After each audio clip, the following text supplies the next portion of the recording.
You're picturing it, aren't you? Leaving the 9 to 5 behind, tools ready, being your own boss with a handyman business. You want the smarts on how to do it, but maybe digging through piles of articles, well, that feels like a chore you'd rather avoid. And that's precisely why we're here. Welcome to the deep dive. We do the digging for you, pulling out the really crucial bits from our sources so you get the shortcuts. Exactly. So today we're jumping headfirst into the world of the one-person handyman business. We've got some great stuff here. Yeah, I've got Blueprint for a one-person handyman business, the Handyman Business Study Guide, which is super practical. Yeah. And Barry Kukis's How to Start a Handyman Business.txt. Lots of real-world insight there. Right. And our mission for you, listening in, is pretty simple. Give you the actionable stuff, the knowledge you need without, overwhelming you. We're focusing on what really matters, and then maybe a few things that might surprise you about launching and running this kind of solo gig. Yeah, these sources cover a lot, really. From that first big question, is this even for me? All the way through setting up, getting clients, even thinking about growth later on. Yeah. Okay, let's get into it. Let's start right at the beginning. Is this actually the right path for you? Because it's easy to just think about the hands-on skills, the plumbing, the painting. Right, but the sources make it so clear that's only part of it. Exactly. The study guide and Barry Kukis both really hammer home the personal side. Yeah. Being good with people, actually enjoying working with clients. Yeah. Plus the physical strength, obviously. And problem solving, that can-do attitude, being resourceful when things get tricky. Self-motivation, too, since you're the boss. Definitely. Reliability is huge. And just having a genuinely helpful attitude, that builds trust, which is, well, everything in this business. Barry Kukis really talks about that from the homeowner's view, those people skills count just as much as the repair itself. So true. Okay, let's tackle the elephant in the room. Money. Can you actually make a decent living? There's this idea it's maybe low-paying work. Yeah, that myth needs busting. The sources definitely challenge it. Sure, the official average wage is around, $43,000 a year? Something like that, yeah. Yeah. Or about $20 an hour. But Barry Kukis points out that successful solo handymen, the ones doing it right, are often pulling in $100, even $125 an hour. Wow, okay. So the potential is there. It really is. But here's the interesting part. It seems it's less about being able to do everything and more about being smart, strategic. About what you offer and who you offer it to. Precisely. Which brings us nicely to those first steps. A really big decision early on is, what services are you actually going to provide? Right. Do you try and do it all, or do you specialize? Both the blueprint and how to start weigh this up. And the lean seems to be towards finding a niche, doesn't it? It does. Yeah. Apparently, it can be more profitable. You need less specialized gear, maybe. And your marketing can be super targeted. Think about it like just hanging flat screen TVs or maybe focusing solely on pressure washing patios and decks. Those are examples from the How to Start guide. Okay, but choosing that niche, it's not just about what you like doing, is it? Not at all. You've got to look at your skills, obviously. What equipment do you have, or what would you need to buy? And critically, licenses and permits. You have to check local, state, maybe even federal rules. So like calling the county clerk or checking the SBA website, that's essential homework. Absolutely crucial. And you can't just guess if people actually want that niche service in your area. Right, you need to research, see who else is doing it. That example they gave searching something like handyman deck cleaning Florida Keys is smart. See what comes up. Yeah, and check out those competitors. What are they offering? What are their prices like? How do they market themselves? You'll learn a lot that way. Okay, makes sense. So you've maybe narrowed down your services. Now, who are you actually trying to reach? Because not all clients are the same, apparently. That's a really key distinction the sources make. There are clients just looking for the absolute cheapest price. And then there are clients willing to pay more for someone who can solve a problem they don't have the time or, frankly, the know-how to fix themselves. Exactly. So you need to consciously choose your target market. Are you going after businesses or homeowners, commercial or residential? And where? Like using a specific location in your business name. North Boston Handyman was the example that helps with online searches, right? SEO. Big time. It helps people find you when they search for services in their area. Then you think about the price point you're aiming for and even the client's standards. The example of cleaning a fancy chandelier versus fixing a simple leaky pipe. Very different expectations, different skills needed. And interestingly, client appreciation. Barry Kukis mentioned focusing on clients who actually value your work. Feels good too, right? Makes it more rewarding. It absolutely does. Job satisfaction is important. All right, let's switch gears to the less fun but totally vital part, the money stuff. It's an actual foundation. What do you need to get sorted? Okay, costs. You absolutely have to get a handle on your costs. First, the startup expenses. Like tools, obviously. A reliable van or truck. Insurance, we'll come back to that. Licenses, permits. Website setup, maybe some initial flyers or ads. And registering your business name or structure, that has costs too. And it doesn't start there, does it? There are ongoing costs too. Oh, yeah. Annual license renewals, insurance premiums year after year, website hosting fees, any software you use. Bookkeeping, got to track that income and spending. Taxes, of course. Vehicle maintenance, tool upkeep. And maybe eventually, if you hire someone, employee costs. It all adds up. One thing mentioned was maybe running it from home. Potential tax benefits there. Potentially, yes. But the sources rightly say, talk to a tax accountant. Seriously, get professional advice on that. Good advice. Now, the $1 million question, or maybe the $100 an hour question. How much do you charge? It feels a bit like guesswork sometimes. It can feel that way, but the sources give you a framework. Location matters hugely. The example of Alaska versus Idaho wages really shows that. Right. And your skill level, if you've got a specialized niche and who you're targeting, all that affects your price. Then you've got the two main ways to charge. Hourly rate plus the cost of materials you use. That seems straightforward. Or a flat fee, right? Yeah. Where you quote one price for the whole job, materials included. Exactly. The How to Start guide gives a decent example of figuring out an hourly rate based on what you want to earn each month and how many hours you'll work. And it breaks down calculating a flat fee, too, thinking about time, materials, travel, adding your profit, using a leaky faucet as a simple case.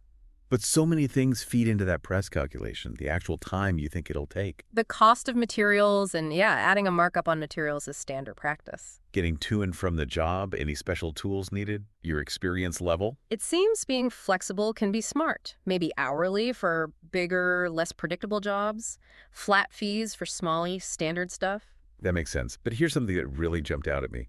You have to factor in your overheads, your general business running costs. Oh, 100%. That's critical. It's not just about covering the materials and your time for that specific job. Right. The example they gave was great. Figure out your total annual overheads, insurance, van payments, phone, software, all that stuff. Then break it down to an hourly overhead cost, and you add that on to the hourly wage you want to pay yourself. So if you want to earn $100 an hour for your time and your overheads work out to, say, $2.60 an hour. You need to be charging at least $102.60 just to break even and hit your income goal. Before profit even? So no pulling numbers out of thin air. You got to do the math. Do the math and do your research. Look at what competitors charge online. Use sites like HomeWise maybe to get a feel for local rates. Okay. Shifting again, let's talk structure. The legal and operational setup. This can feel a bit daunting. It can, but it's manageable if you take it step by step. First up, the business plan. Sounds formal, but it doesn't have to be a 50-page document, right? Not necessarily. There's the traditional big plan, often needed for loans. But for yourself, a simple one-page plan can work. It's mainly a roadmap. Your strategy, who you are, your market, how you'll operate, key points. And the business name, again, we mentioned the local thing for SEO. North Boston Handyman is way better than just Joe's Handyman, online at least. Definitely. Then the business structure itself, big decision. For a solo person, it's usually sole proprietorship or LLC. Those are the main ones, yeah. Sole proprietor is easy. Basically, you are the business, but no liability protection. Your personal assets are at risk if something goes wrong. Whereas an LLC limited liability company, that's a bit more paperwork to set up. But it creates a separate legal entity. It shields your personal stuff. Right. House, car, savings from business debts or lawsuits. That's a major benefit. Huge benefit. Peace of mind. General partnership was mentioned too, but that's more for two or more people. Right. And the LLC can also affect taxes and just how professional you look to clients. Okay. Insurance. Non-negotiable, I'm guessing. Absolutely non-negotiable. 3 main types usually come up. General liability that covers property damage or if someone gets hurt because of your work. Essential. Then commercial auto for your work vehicle. Yep. Personal auto policies often won't cover business use. And then tools and equipment insurance. Your tools are your livelihood, got to protect them from theft or damage. Makes sense. The costs, they mentioned like $30, $60 a month for liability, maybe $140 for auto. Tools insurance, pretty low, seems manageable. Relatively, yeah. And being bonded was mentioned too. That's like an extra guarantee for clients, builds trust. Taxes, got to deal with them. Federal state income tax. And that self-employment tax, that 15.3% for Social Security and Medicare, that can bite if you're not ready for it. Yeah, got to set money aside for that. And employment taxes if you eventually hire someone. And don't forget licenses and permits. Check local, state, federal, county clerk, SBA website. Keep saying it because it's vital. Yeah, and the EIN employer ID number. You might need that for an LLC, or if you hire, or to open a business bank account. Right. It depends on your structure and plans. Okay, you're all set up legally. Now, how do you get the phone to actually ring? Get clients? Yeah, the fun part. Building your presence, finding work. And the sources are really united on this. Your website is number one, your most important marketing tool. Seriously, in today's world, if you're not online, you're basically invisible to a huge chunk of potential customers. That stat, 97% of people searching online look for local businesses. That says it all. And not just any website, right? Yeah. It needs to work hard for you. Totally. Key things. Use that local name in the address and text. Clear message, what do you do? Big contact us button, a clear call to action. List your services. Say if you do commercial or residential. Show off your work portfolio with pictures. Testimonials. Social proof is powerful. An about page so people feel they know you a bit. Links to social media. Yeah. And clear contact info everywhere. Okay, website's key. But what about free ways to get the word out? Especially when starting. Good news there. Word of mouth is still massive. That 92% trust recommendation stat is pretty telling. It really is, and you can encourage it.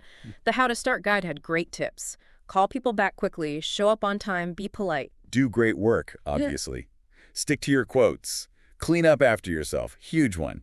Maybe a quick follow-up call later. All that builds reputation, gets people talking. Then there's social media. A Facebook business page can be really good for local awareness. Right. Build trust, show project photos, get reviews there too. Setting one up seems straightforward. Business profile, contact info services, then post regularly. And Google My Business. Can't stress that enough. So many people look there first for phone numbers, hours, like 64% or something. And it helps you show up on Google Maps when people search locally. Apparently 86% use maps for that. Exactly. Claim your listing, make sure it's accurate, add photos, and really encourage those reviews, especially ones mentioning your business name. Helps your ranking. All right, so you set up, clients are starting to trickle in. How do you manage it all without burning out? Working smarter. Yes, working smarter, not just harder. Automation is your friend here. Software can really help streamline the admin stuff that eats up time. Like bookkeeping apps. QuickBooks Online, waivers were mentioned. Keep track of money easily. Yep, and invoicing apps. Invoice Simple, Invoice Ninja, Zero. Get those bills out professionally and quickly. Get paid faster. And scheduling. Trying to book jobs over the phone can be a nightmare. Apps like HubSpot's free tool, Setmore. Or even a simple Google contact form linked with something like Zapier can automate booking slots. Saves tons of back and forth. And it's not all tech, right? That human touch is still key for keeping clients happy. Oh, absolutely. Customer care, client retention, that's vital for long-term success. It's often easier to keep a client than find a new one. So just good communication, quality work, being clean, keeping them updated. Basic stuff, but important. And that follow-up call we mentioned, great time to ask for feedback, maybe gently ask for an online review if they're happy. And maybe offer a little discount on their next project. Build that loyalty. Smart move. Little things like that make a difference. Another practical tip, choosing suppliers wisely. Ah, yeah. Picking ones nearby saves driving time, fuel costs. And if you build a relationship, maybe you get better trade prices eventually. Worth thinking about. Finally, what about growing? When do you think about expanding? The sources touch on that crossroads. Hire someone or outsource. Hiring means more capacity, but also payroll, managing people. Whereas outsourcing specific tasks, bookkeeping, maybe website updates, marketing help, admin, even answering calls, lets you access expertise without taking on an employee. It's a strategic choice depending on your goals and workload. So wrapping this deep dive up, it's clear that a successful one-person handyman business is, well, it's more than just being handy. Definitely. It's this blend of practical skills, sure, but also solid planning, understanding the money side, effective marketing, and really focusing on those client relationships. And it seems profitability, even growing bigger later, it's totally possible if you're smart about it. Choosing that niche, targeting the right customers, running things efficiently. Exactly. It takes work, no doubt. But it offers that independence, that satisfaction of solving problems for people right in your own community. So here's something for you to think about as we finish up. What part of this whole handyman business idea really lights you up? Is it the puzzle solving for a client? The satisfaction of seeing a job perfectly finished? Or just being your own boss, calling the shots? Think about that core thing that excites you. How can you build your business around that passion so it's not just a job, but something you genuinely enjoy building every day?